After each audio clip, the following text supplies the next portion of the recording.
Greatness is not this wonderful, esoteric, elusive, God-like feature that only the special among us will ever taste. You know, it's something that truly exists in all of us. It's very simple.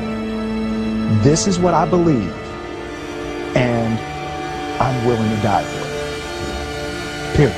The only thing that I see that is distinctly different about me is I'm not afraid to die on a treadmill. You might have more talent than me, you might be smarter than me, but if we get on the treadmill together, right, there's two things. You're getting off first, or I'm going to die. I've never really viewed myself as particularly talented. Where I excel is ridiculous, sickening work ethic. You know, while the other guy's sleeping, I'm working. While the other guy's eating, I'm working. I want my life, I want my work, my family, I want it to mean something. And it's like, it has, if you are not making someone else's life better, then you're wasting your time. There's a certain delusional quality that all successful people have to have. You have to believe that something different than what has happened. Confucius said, he who says he can and he who says he can't are both usually right. It takes such a desperate, obsessive focus. You really got to focus with all of your fiber and all of your heart and all of your creativity. First step before anybody else in the world believes it is you have to believe it. There's no reason to have a plan B because it distracts from plan A. You don't try to build a wall. You don't set out to build a wall. You don't say, I'm going to build the biggest, baddest, greatest wall that's ever been built. You don't start there. You say, I'm going to lay this brick as perfectly as a brick can be laid. And you do that every single day, and soon you have a wall. The separation of talent and skill is one of the greatest misunderstood concepts for people who are trying to excel, who have dreams, that want to do things. Talent you have naturally. Skill is only developed by hours and hours and hours of beating on your craft. There's no easy way around it. No matter how talented you are, your talent is going to fail you if you're not skilled. I want to represent an idea. I want to represent possibilities. I want to represent the idea that you really can make. Being realistic is the most commonly traveled road to mediocrity. Why would you be realistic? What's the point of being realistic? There's a redemptive power that making a choice has, you know, rather than feeling like you're at effect to all the things that are happening. Make a choice, right? You just decide what it's going to be, who you're going to be, how you're going to do it. Just decide. And then from that point, the universe is going to get out your way. I want to do good. Yeah. I want the world to be better because I was here. You've got to believe in yourself. You've got to believe in your abilities. You've got to believe in your service, your company, your ideas. Unquestionably, you must have faith. It's hard. Yes, it's hard.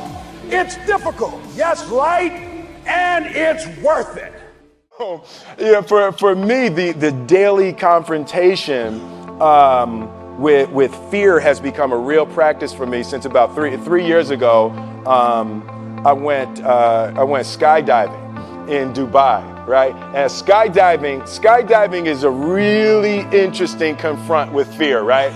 So I gotta stand up. I'm sorry, I gotta stand up. All right. So all your friends, what happens? You go out. I dropped my thing. So what happens is you go out the night before and you take a drink with your friends, and somebody says, "Yeah, we should go skydiving tomorrow." And you go, "Yeah, we'll go skydiving tomorrow." Yeah. And you go, "Yeah." And everybody goes, "Yeah." Right? And you go home and you by yourself, you're like, right? You're like, well, I mean, they was drunk too, right? So maybe they not, maybe, I mean, we don't have to go. We don't have to do it. So then that night you're laying in your bed and you just keep, and you're terrified. You keep imagining over and over again jumping out of an airplane, and you can't figure out why you would do that, right? And you're laying there and you have the worst night's sleep of your life, but you still have the hope that your friends were drunk, right? So you wake up the next day and you go, down and you said where you were going to meet and everybody's there. You're like, oh shit. All right, cool, right? So you get in the van and you don't know that your friends had the same night that you had because they're pretending like they didn't. They're like, yeah, man, my uncle's a Navy SEAL and this is going to be great. I've been looking forward to this. And you're like, oh my God. And your stomach is terrible. You can't eat and everything, but you don't want to be the only punk who doesn't jump out of this airplane.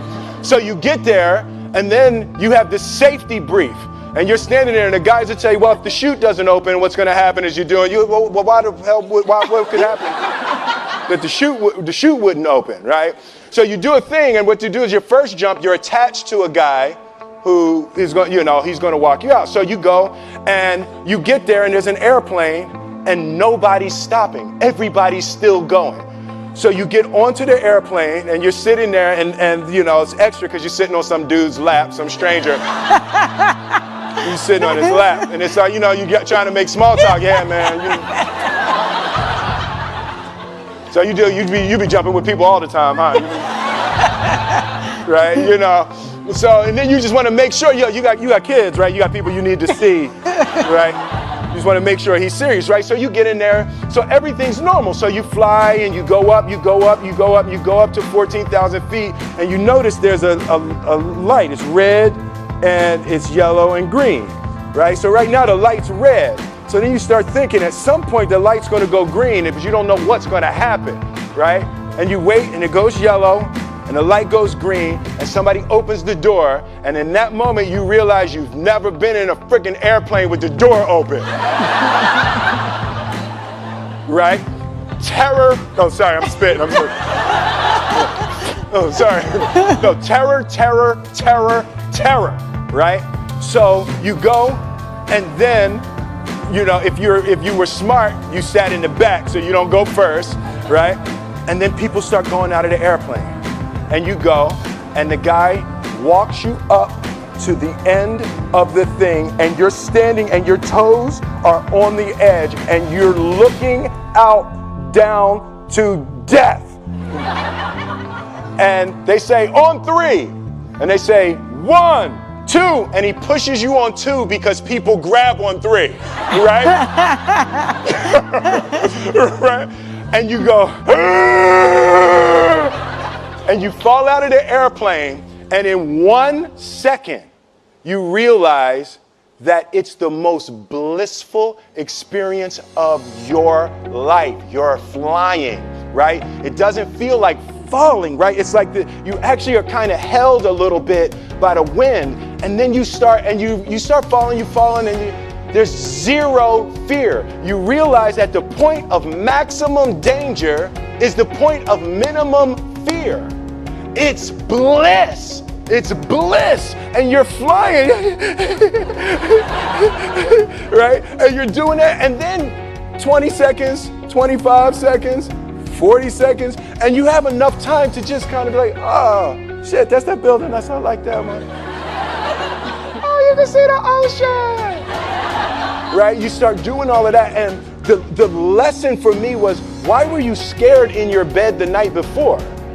What do you need that fear for? Just don't go. Why are you scared in your bed 16 hours before you jump? Why are you scared in the car? Why could you not enjoy breakfast? What did you need that? The fear is fear of what? You're nowhere even near the airplane. Everything up to the stepping out, there's actually no reason to be scared. It only just ruins your day. You don't have to jump. And then in that moment, all of a sudden, where you should be terrified is the most blissful experience of your life. And God placed the best things in life on the other side of terror. On the other side of your maximum fear are all of the best things in life. You know? So that was sorry. So that was was good. that was my experience with skydiving and fear.